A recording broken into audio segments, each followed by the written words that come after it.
ఈ రోజున్న క్రైస్తవ్యం ప్రభు పరిచర్యకు వెన్నుగా ఉండటానికి, ప్రభు పరిచర్యకు మేము తోడుగా ఉంటాము, మీరు వెళ్ళండి, మీరు చెయ్యండి అని వెంబడించేటువంటి వాళ్ళు, ప్రభువును వెంబడించే వాళ్ళు ఈరోజు ఉన్నారా?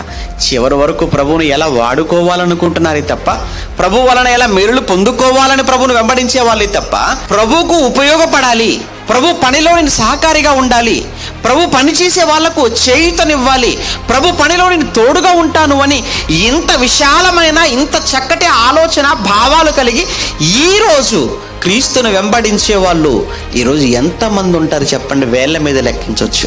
మీరు, నేను, మనం అందరము కూడా ప్రభు పనిని చెయ్యడంలో, ప్రభు పనిని ఇంకా అనేక ప్రాంతాలకు తీసుకొని వెళ్ళటంలో మనకున్నటువంటి ధనాన్ని, ఆరోగ్యాన్ని, సమయాన్ని మనం ఖర్చు చేయగలుగుతున్నాము అని అంటే ఇది యేసును వెంబడించవలసిన విధానం. కనుక ఆలోచించండి.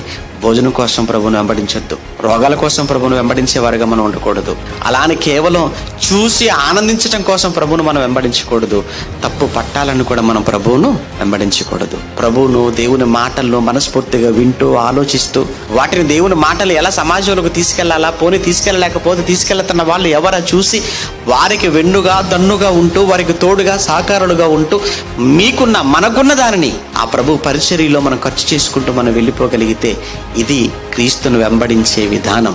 ఇలా వెంబడించితేనే తప్ప రేపు పరలోకం అనేది మనకు రాదు.